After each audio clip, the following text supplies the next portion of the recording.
예, 안녕하십니까. 여러분들의 백만장자입니다. 사랑합니다, 여러분. 예.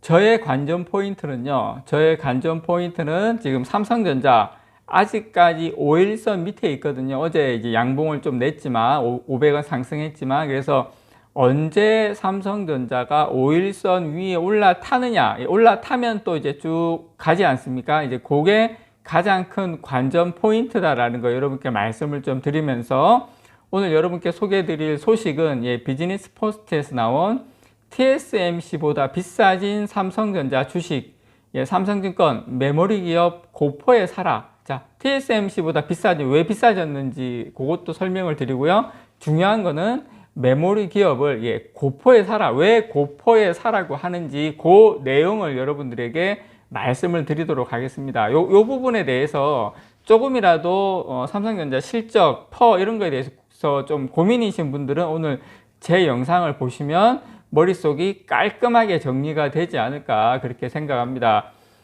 일단 삼성전자 주식이 2023년 예상 주가 수익 비율 PER이죠. 기준으로 보면 TSMC보다도 비싸다 이렇게 나오고 있는데 왜 비싼지 왜 그런 이야기 나오는지 여러분께 말씀을 좀 드리고 싶습니다. 삼성전자와 같은 그리고 메모리 반도체 기업은 퍼가 왜 높을 때 사야 되는지, 퍼가 높을 때 사야 이제 수익을 많이 볼 수 있습니다. 왜 그런지 좀 말씀을 좀 드리도록 하겠습니다.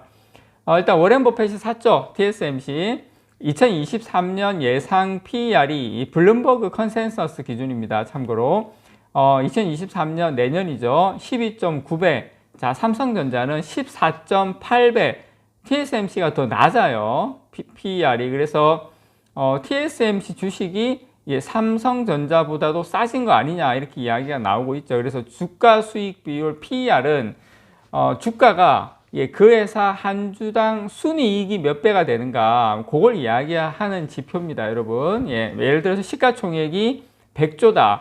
그런데 단기 순이익이 순이익이 10조다. 그러면은 단기 순이익의 몇 배입니까, 여러분? 10배죠. 그래서 PER을 10배라 그럽니다. 10년 후면 지금 버는 돈으로 10년 후면 시가총액이 갈 수가 있는 거죠. 그렇게 여러분께서 이해를 하시면 돼요. 이게 기업의 적정 기업 가치를 평가할 때 가장 많이 활용이 된다라고 생각하시면 됩니다. PER, PBR. 삼성전자 저가는 뭘로 잡습니까, 여러분? PBR로 많이 잡습니다. 참고로. 어쨌든 PER은 기업을 평가하는데 상당히 유용한 지표죠. PER이 높을수록 고평가되어 있고 PER이 낮을수록 저평가된 것으로 일반적으로 봅니다, 여러분. 삼성전자의 과거 12개월 평균 기준으로 PER은 9.83배. 2023년도에는 어떻게 됩니까? 여러분, 이걸 아셔야 돼요. 지금부터 중요한데, 2023년도에 메모리 반도체 업황이 엄청나게 안 좋을 걸로 예상이 됩니다. 그래서 2023년도에 이익이 많이 감소하다 보니까 내년 예상 PER을 계산하면 14.8배가 나오는 겁니다. 왜냐? 내년에 이익이 많이 줄기 때문에. 반면에 TSMC 같은 경우에는 계속 실적이 좋아지고 있는 상태죠. 올해도 좋고 내년도 좋고. 그래서 내년 기준으로 PER이 12.9배 그리고 지금 과거 평균 어떤 12개월 기준도 14.35배보다도 낮습니다. 최근 5년 평균 PER 20배보다 비교해도 좀 낮은 수준이죠. 그래서 어쨌든 TSMC는 삼성전자하고 달리 수익이 좋아지니까 PER이 낮아지고 삼성전자는 내년에 수익이 안 좋아지니까 PER이 올라가는 겁니다. 그 차이점이 있는 거죠, 여러분. 그렇게 여러분께서 이해를 좀 하시면 되고요. 지금 TSMC 같은 경우에 중국 리스크 부각, 반도체 업황에서 한 45.37%가 하락을 했죠.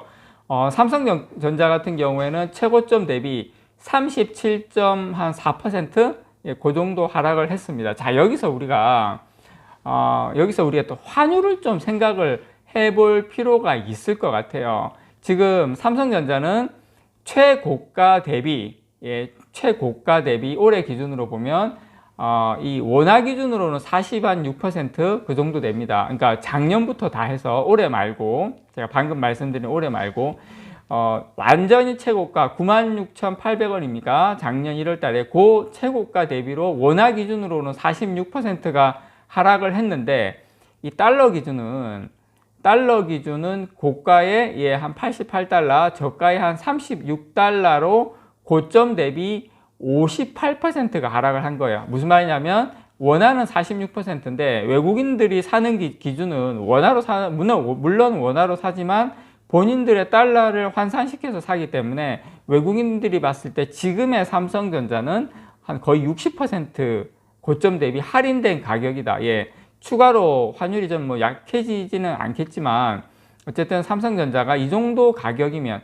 환율을 생각한다 하더라도 저는 상당히 메리트 있는 가격이다. 그리고 통상 반도체주가 이제 바닥은 사이클 보통 바닥 한 2분기 전후에 이제 바닥이 나오는데 추세적인 상승 전환은 재고가 이제 피크아웃 할 때가 바닥이거든요. 그러니까 피크가 가장 칠 때가 이렇게 계산해 보면 삼성전자 이미 바닥은 저는 나왔다고 봐요.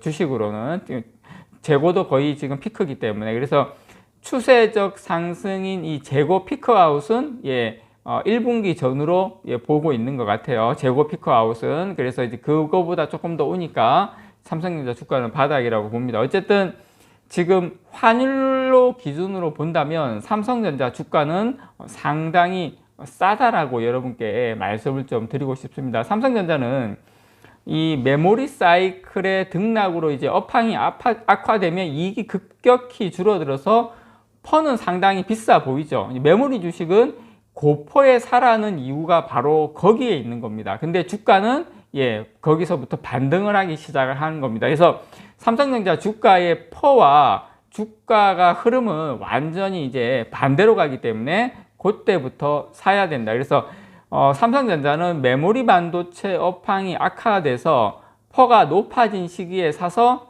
2021년이나 2022년 상반기처럼 반도체 업황이 개선되면 퍼가 이제 낮아지죠. 이때가 어떻게 보면 매도 시기가 전략이 유효하다. 이런 식으로 만약에 내가 삼성전자를 뭐 3, 4년 사이클로 사고 판다. 근데 이제 그 사이클은 좀 줄어든 건 있어요. 그렇게 여러분들께서 생각을 하시면 된다. 어쨌든 삼성전자가 생산을 줄여서 반도체 업황을 개선할 여지도 지금 상당히 크죠. 다른 어떤 SK 하이닉스나 마이크론처럼 적극적으로 공장 가동률을 조절을 한다면 이 발생 가능한 미래의 수익을 포기하는 것일 수도 있지만 지금 빠른 반도체 업황 개선을 바라는 지금 투자자들 입장에서는 삼성전자가 좀 이렇게 같이 감산을 했으면 좋겠지만 삼성전자는 그거보다 조금 늦춰서 오겠지만 업황이 그 나중에 오는 모든 수익을 다 먹겠다.